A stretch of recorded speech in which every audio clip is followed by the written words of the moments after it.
where no roads were before. Wait, hold on. Bucky, you're so good at driving. Bucky, how did you learn how to drive a golf cart? I went to school for it. Wait! What are you gonna make?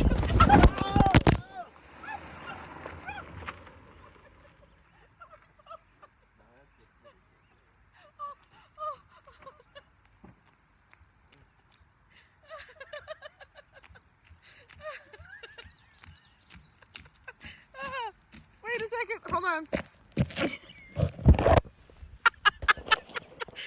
Wicked Yankee TV.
Fish are right there. Watch. Let's see if we can straight out in front of you. Look at them all. Look at them all right here. Here at Wicked Yankee TV, our favorite kind of show to do and story to do is blending adventure with stewardship and putting a good message to it. Yeah, we found that in Chatham, Massachusetts with Jamie Bassett. He is 13th generation Cape Codder, a remarkable guy. He's a fisherman, an innovator, an entrepreneur, an ecologist. Ecologist, that's right. Not only does he do saltwater fly fishing tours and great white shark excursions, he really is a pioneer in New England for sustainable fisheries. He is doing green crab farming and farming sea kelp. Yeah, he's an amazing guy with a lot of great stories, a gentle man. And he's also a great captain because we left that day in the fog, couldn't see in front of us, but he captained the boat through the narrow channel in the fog of Stage Harbor. Yeah, he was there to take us saltwater fly fishing. We were so excited. And I actually caught a 24-inch striper. I think it was 24-inch. Well, probably a lot smaller than that if it's a fish story. Yeah. But you didn't land it, though. Yeah. But it came, you got it up fairly close to you. I think what happened was he took one look at you and got scared. Yeah, Bucky, it's called catch and release. That's what I did. Well, it was a barbless hook, so it was pretty cool that you got him that close to you. Yeah. Well, it's just a testament to the dedication that Jamie has to stewardship and conservation, and he was sure to teach us that as well. So, let's check it out. We meet Jamie Bassett at the Oyster River Boat Launch in Chatham. His family has lived here for 13 generations. He is remarkably engaging with the stories of the species that live here and the sustainability of the sea. Extraordinarily knowledgeable, he is a gentle soul. Today, he is taking us on a true adventure. Fly fishing for striped bass on the flats of Monomoy, a wildlife area off the coast of Chatham. Never having fly fished in salt water, much less hardly anywhere else, I was especially eager to embark on this unique endeavor. The harbor was shrouded in thick fog, which added to the excitement of the adventure. Jamie maneuvered expertly through these waters, a narrow channel ahead showing an impressive familiarity and skill. With buoys clanging, seeming to point the way to our destination, the waters awaited. So, Jamie, what are we going to do now? So we're going to make our way slowly because it's foggy out, so we want to be careful. We're going to make our way out of Oyster River and to the mouth of Stage Harbor, and we're going to head south east to the flats of Monomoy and see if we can find some big striped bass. The elusive striped bass. That's right. With a fly rod. With a fly rod. I've only been fly fishing once Yeah. or twice. So what we're going to do is actually we're going to refine it a little bit. We're going to sight fish for striped bass, and this is catch and release.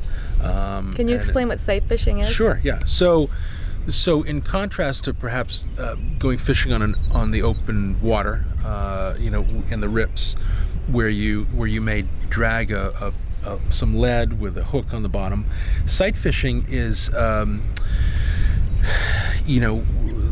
the type of fishing for bass where you see it and you try to get it. So it's really hunting the fish, and it's also the type of fishing where once you get the fish, you try to responsibly bring it in, and then you prepare yourself to have a look at it, take your pictures, and then you release it. And so we want to use hooks that aren't barbed, and we want to be prepared, because if a fish loses its slime, it can die. So it's sustainable. Yeah. So this is sport fishing. Yeah, and this is actually a whole other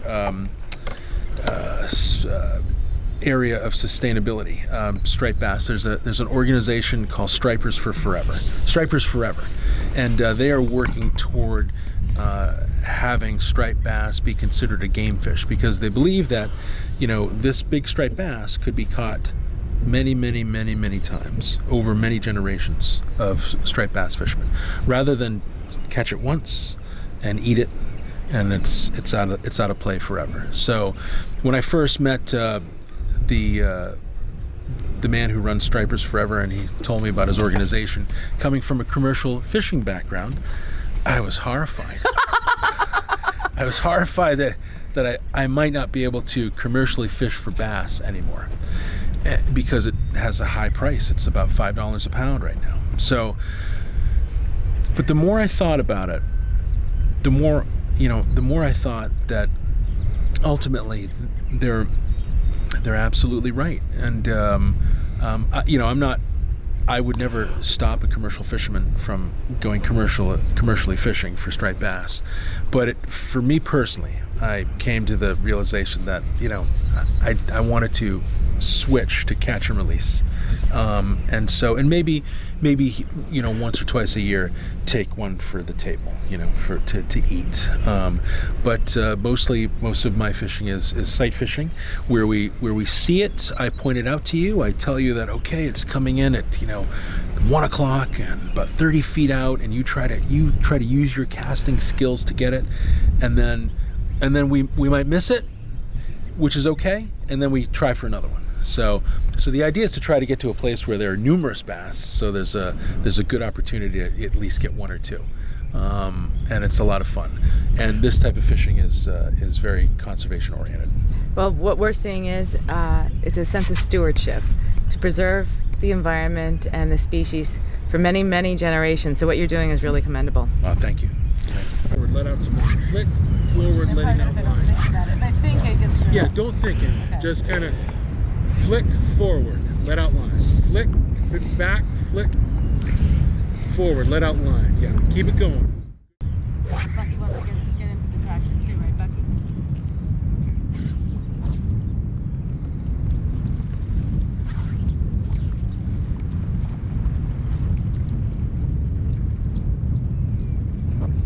My name is Jamie Bassett, and I just had the nice opportunity to bring out Tara and Bucky out to through Stage Harbor, down Oyster River, through Stage Harbor, and on to the outside of Monomoy to do some fly fishing.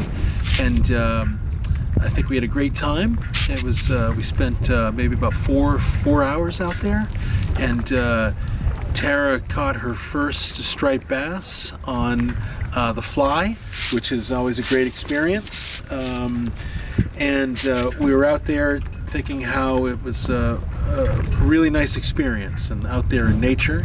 And it was a little foggy, but that's okay. We were able to see some big fish. And Tara caught about a 24-inch fish.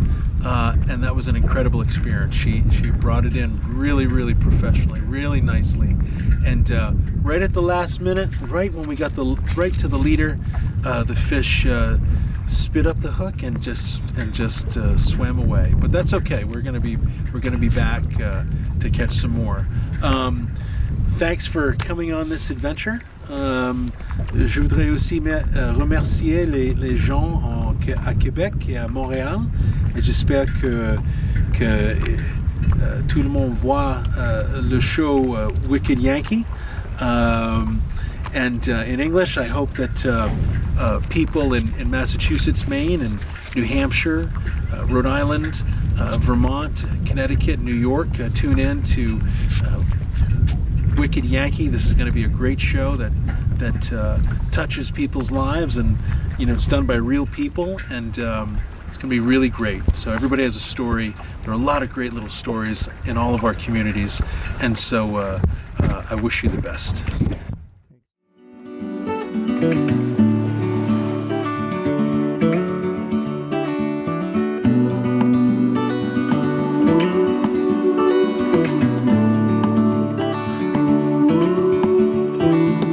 Look ahead, the sea is calm, and I know we've been through a lot, but just wait.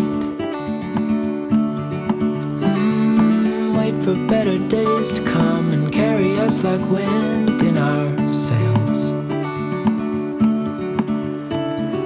Hold on tight, I can smell the shore, it's right in front of us if we just hold on tight. This vision that I saw is getting closer every dawn. We are dreamers of the shore.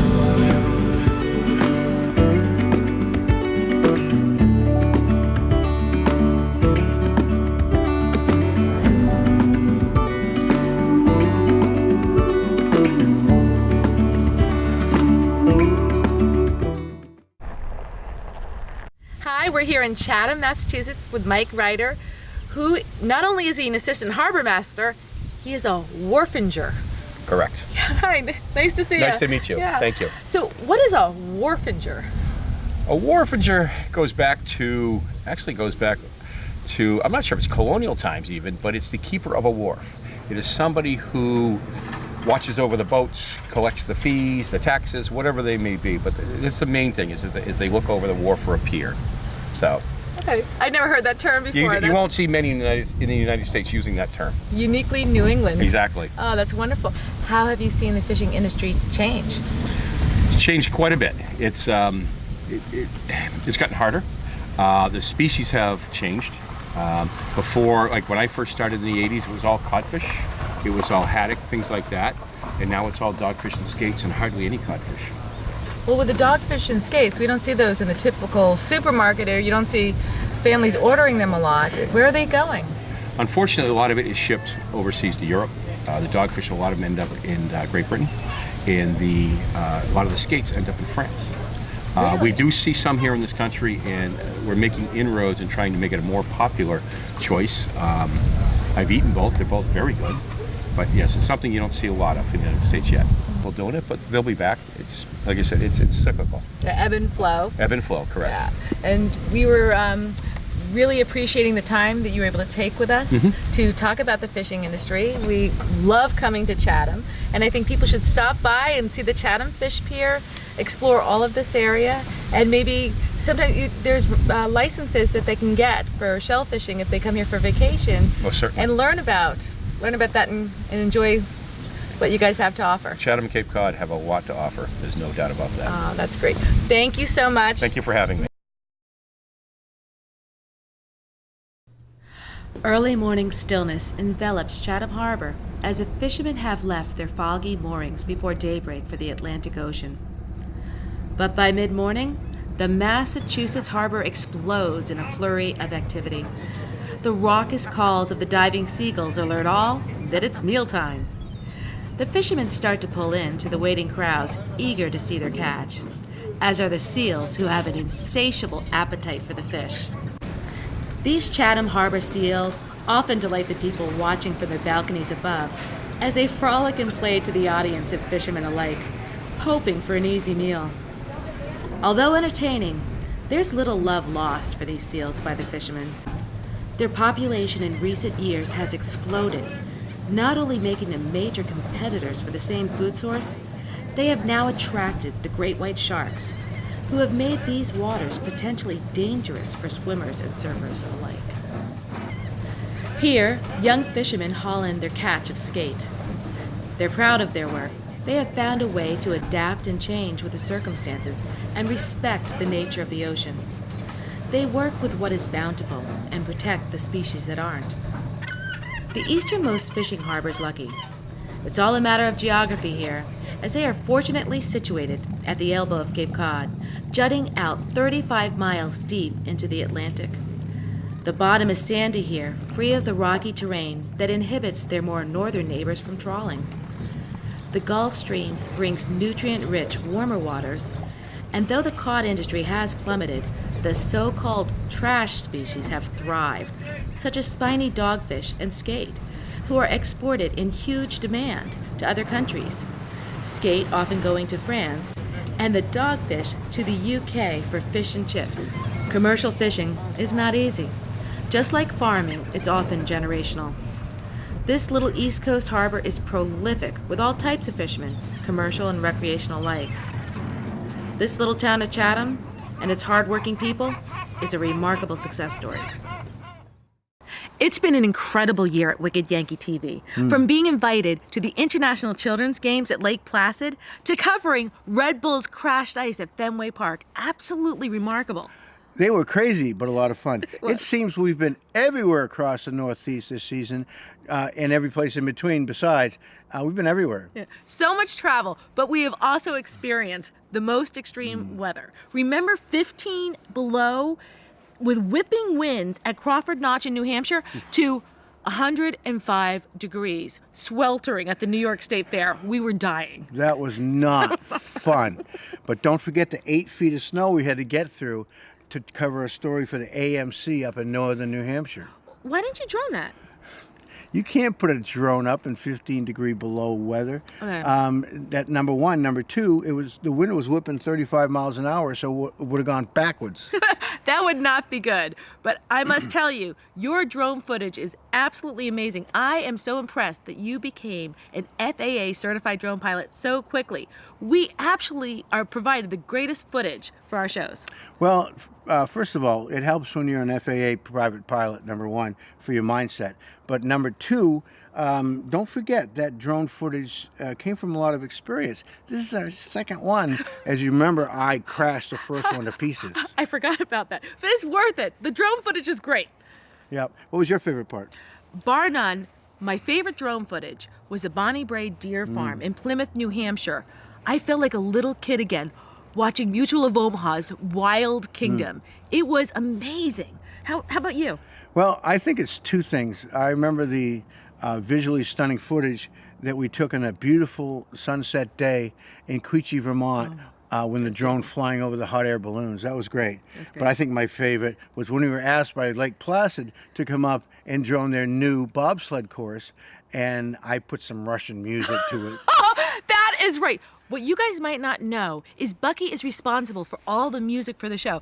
Every week I crack up because I never know what music he is pairing with our show. It is so much fun, but it makes the stories so much better. Well, it's all about entertainment, isn't it? I mean, our viewers want to be entertained, so we do our best to make it dynamic and fun and fast-paced. Yeah. We have been so fortunate with all the people that we have met along the way and the friends we have made. Well, not to mention the partners that have made Wicked Yankee TV such a stronger show. That's true. Little did I know, one of our partners would be the Abenaki Indian Nation from Vermont and New Hampshire. And don't forget, the New Hampshire Fish and Game biologists have been wonderful, as have the academics at Dartmouth and UNH. I think, though, my favorite partner and most unexpected partner that we've had this year is partnering with Red Bull. They send us great footage of action every week to make the shows stronger. Yeah, it is wonderful. We have met so many incredible people from all walks of life: farmers, fishermen, craftsmen, historians, chefs, and everyday people. It is these fun, adventuresome, heartwarming stories that we absolutely love to craft for our viewers.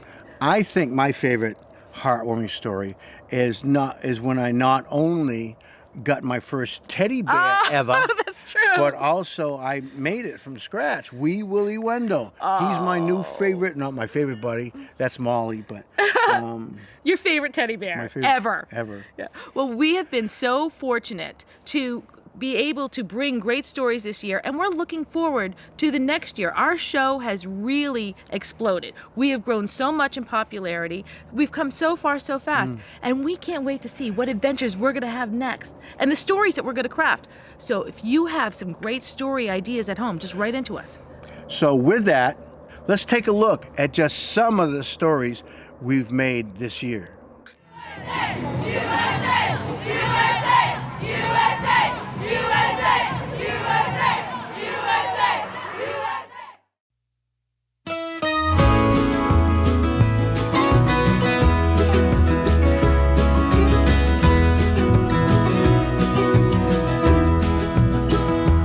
We all live on time we borrow, time our children to us lend. Here today, but gone tomorrow, like a spark flying in the wind.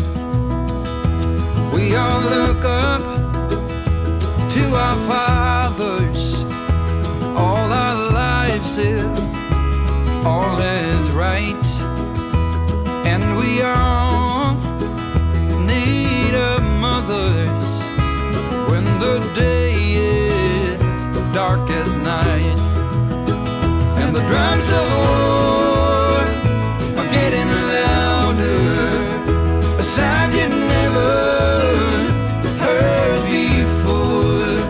Gonna come to your town, gonna find your corner, and we'll soon be knocking on your door. Someone pulls an easy trigger, puts another to the ground. Disbelief staring at his fingers, through which his blood runs with his life. And the drums of war are getting louder, a sound you never heard before. Gonna come to your town, gonna find your corner, and we'll soon be knocking on your door.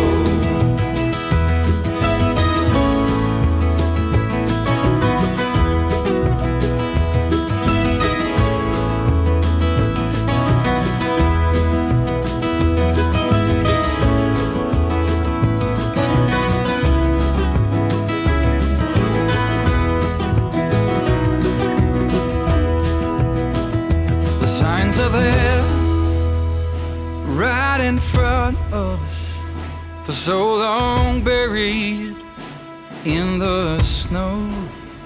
Yes, here we are, shining diamonds, burning bridges as we go. And the drums of war are getting louder, a sound you never heard before. Gonna come to your town, gonna find your corner, and we'll soon be knocking on your door. Gonna come to your town, gonna find your corner, and we'll soon be knocking on your door. We're here on the Androscoggin River. We are looking in search of the great speckled heron Is it octopus? crocodile. The elusive octopus? The elusive. Jacques Cousteau. No, It's floating, yes, it's floating. It is definitely the elusive French girl with the arm. We can't put that on TV. Armpit hair. The armpit Okay, hair. I'm gonna take over. Hi, it's me.